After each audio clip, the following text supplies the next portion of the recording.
You didn't leave angry, you didn't make a scene, you just stopped showing up. And the quietest part? You don't miss it. Psychology says that's not coldness, that's a nervous system that finally chose itself. Here's the real psychology behind people who disappear without explaining why. 1. They were always the one who stayed. Before they disappeared, they were the most present person in the room, the one who picked up every time, the friend who absorbed problems like a sponge, the family member who kept the peace. They showed up for everyone, consistently, quietly, without being asked. And then one day, they didn't pick up the phone.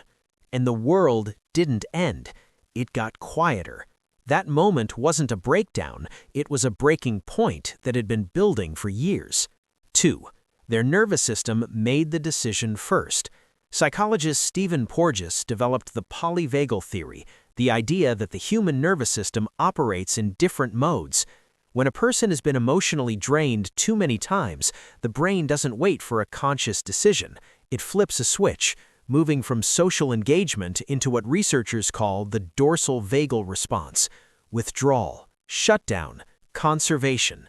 Not because something is wrong with them, because their brain is doing exactly what it was designed to do: protect what's left. 3. They learned early that closeness has a cost. For many people who disappear, the pattern started long before adulthood.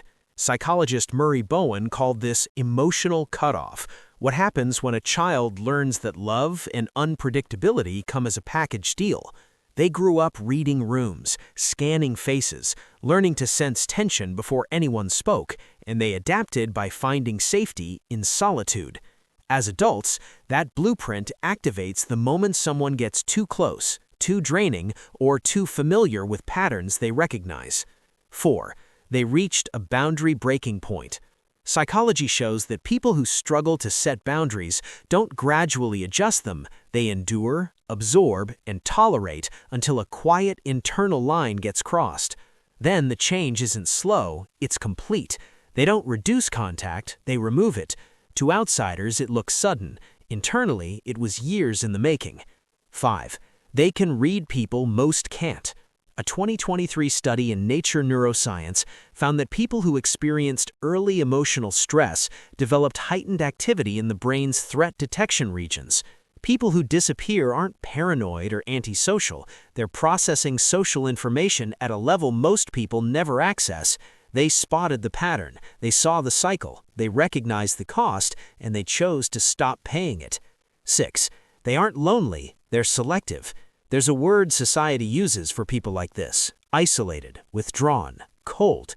But there's a more accurate word: solitude. Loneliness is the absence of connection you want. Solitude is the presence of peace you chose. The phone is quiet, the space is calm, and that quiet isn't emptiness, it's relief. Harvard's 75-year study on human happiness found it isn't about how many people are in your life, it's about having the right ones. So if your circle is small, but the people in it actually see you, you're not doing it wrong, you're doing it right. If you want to understand why people think and behave the way they do, subscribe. Because on this channel, we don't just observe people, we decode them.